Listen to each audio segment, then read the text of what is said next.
Seventh standard. आज हमारा हिंदी का पीरियड है और जो हमने लास्ट पीरियड में जो लेसन सीखा था पृथ्वी से अग्नि, तो जो लेसन अपना आधा हुआ था और आधा बाकी था, तो आज हम वो कंप्लीट करेंगे। तो देखेंगे क्या है लेसन में। तो देखो, हमने लास्ट पीरियड में जो सीखा था कि जो मिसाइल रेडी हो गई थी, अग्नि नाम की जो मिसाइल जो रेडी हो गई थी, उसमें कुछ तकनीकी ख़राब आ गई, मतलब टेक्निकल प्रॉब्लम के वजह से फिर उसको रिजेक्ट करना पड़ा।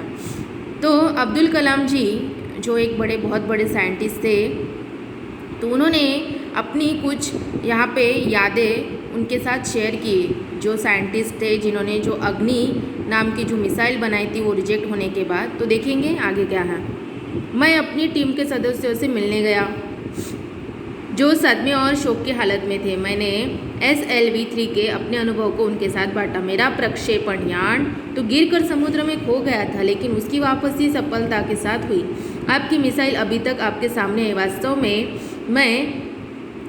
में अपने कुछ भी ऐसा नहीं खोया है जिसे 1-2 हफ्तों के काम से सुधारा ना जा सके। इस विवरण ने उन्हें जड़ता की हालत से झकझोर कर बाहर निकल लिया और सारी की सारी टीम उपप्रणालियों की जांच और उन्हें ठीक करने के काम में फिर से जुट गई। तो देखो, डॉक्टर अब्दुल कलाम जी ने क्या किया। जो टीम थी, जो साइंटिस्ट लोगों की जो टीम थी जिन्होंने वो अग्नि मिसाइल बनाई थी, वो रिजेक्ट हो गई, वो फेल हो गई।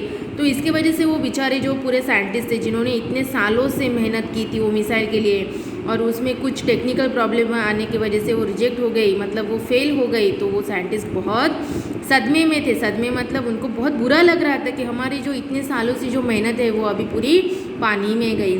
तो डॉक्टर अब्दुल कलाम जी ने क्या किया, उनके साथ उनका कुछ ऐसा एक्सपीरियंस था कि उन्होंने उसके साथ शेयर किया कि देखो, आप बिल्कुल भी घबराओ मत, आप बिल्कुल भी निराश मत हो जाओ, क्योंकि मेरे साथ ऐसा हुआ है। पास्ट में मेरा भी भूतकाल में मेरे साथ भी ऐसा हुआ था जब मैंने LV-3 मतलब ये भी मिसाइल ही है जो डॉक्टर अब्दुल कलाम जी ने बनाई थी।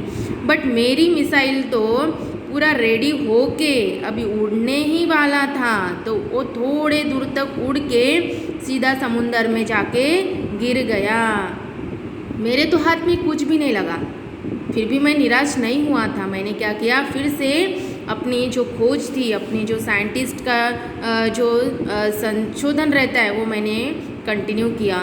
तो आप लोग क्यों घबरा रहे हो साइंटिस्ट लोग, आप बिल्कुल भी निराश मत हो जाओ, क्योंकि आपकी मिसाइल तो जगह पे ही है, वो तो वहीं पे है। आप तो उसमें ठीक करके उसको फिर से आप ट्राई कर सकते हो, तो इसलिए आप निराश मत हो। अगले 10 दिन तक दिन रात चले विस्तृत विश्लेषण के बाद हमारे वैज्ञानिकों ने मिसाइल को 1 मई 1989 को प्रक्षेपण के लिए तैयार कर लिया। देखो, फिर साइंटिस्ट लोगों ने उसको दोबारा से रेडी किया, वही अग्नि नामक जो मिसाइल थी। कब, देखो 1989 में। लेकिन स्वचालित कंप्यूटर जांच अवधि के दौरान T10 सेकंड पर एक होल्ड का संकेत दिखाई पड़ा। प्रक्षेपण फिर एक बार स्थगित करना पड़ा, फिर से वो रिजेक्ट हो गई। रॉकेट विज्ञान के क्षेत्र में इस तरह की चीज़ें बहुत आम हैं और अक्सर अन्य देशों में भी होती रहती है। मैंने DRDLRCI परिवार के 2000 से भी अधिक सदस्यों को संबोधित किया। बहु मुश्किल से ही कभी किसी प्रयोगशाला या R&D संस्थान को देश में पहली बार अग्नि जैसी प्रणाली विकसित करने का अवसर मिलता है।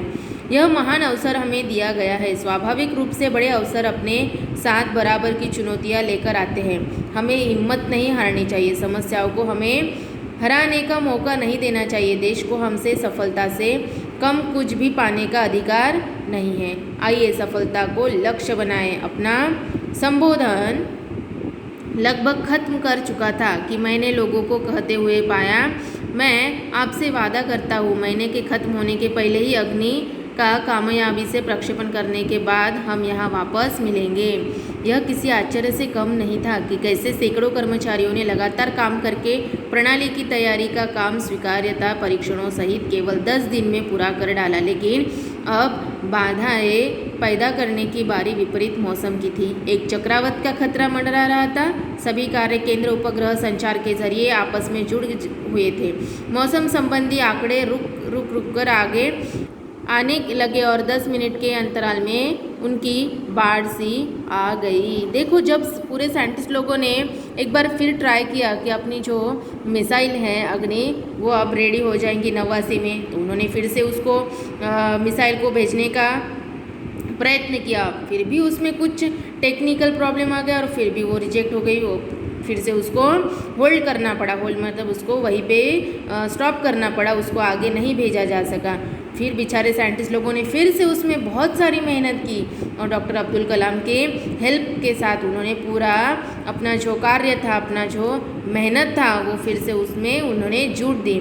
फिर भी अभी क्या हो गया था, अभी तो सब हमने मेहनत भी कर दी, अब क्या होने वाला था, अभी कुछ एनवायरमेंटल जो खराबी रहती है, जैसे कि आपको पता है साइक्लोन, वैसे ही जो चक्रवादल रहते हैं या फिर कुछ नैसर्गिक आपदों से भी उनको जूझना पड़ा, क्योंकि जब ऐसी आपदा आती है तो ये मिसाइल वगैरह जो भी रहते हैं ये सक्सेस नहीं हो पाती, क्योंकि ये सब उनको पहले देखना पड़ता है, पहले चेक करना पड़ता है कि कहीं पे बहुत मतलब भारी स्थिति में हवा तो नहीं चल रही है या फिर भारी स्थिति में बारिश तो नहीं होने वाली। ये सब उनको भी वो साइंटिस्ट लोगों को पहले देखना पड़ता है, उसके बाद वो सक्सेस किया जा सकता है।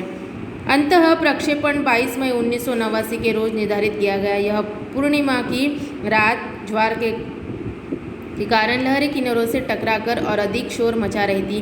क्या हम अग्नि के प्रक्षेपण में कल सफल होंगे? यह सवाल हमारे दिमागों में सबसे ऊपर था, लेकिन हमसे कोई भी उस सुंदर रात के जादू को खंडित करना नहीं चाहता था। ये सब साइंटिस्ट लोग अब एक प्रकार का सपना देख रहे हैं कि अब तक तो हमने बहुत निराशाजनक आपदों से सामना किया है कि हमारा ये सफल ही नहीं हुआ है, जो हमने इतने सालों से मेहनत की और हम लोग इतने उसमें मेहनत कर रहे हैं पर ये सफल ही नहीं हो रहा है। क्या कल सफल हो पाएगा ये? क्योंकि उनको डर लग रहा था, क्योंकि समुंदर में जो लहरें उठती है वो कैसे बहुत ज़ोर ज़ोर से किनारों को टकरा रही थी कि ये न जाने अभी हमारी मिसाइल के जो हमने जो मिसाइल रेडी किया है अभी भेजने के लिए अंतरिक्ष में, उसमें कुछ विपदा तो नहीं खड़ी होगी। ये सब साइंटिस्ट के मन में ऐसे प्रश्न उत्पन्न होने लगे। तो नेक्स्ट पीरियड में हम अभी लेसन देखेंगे।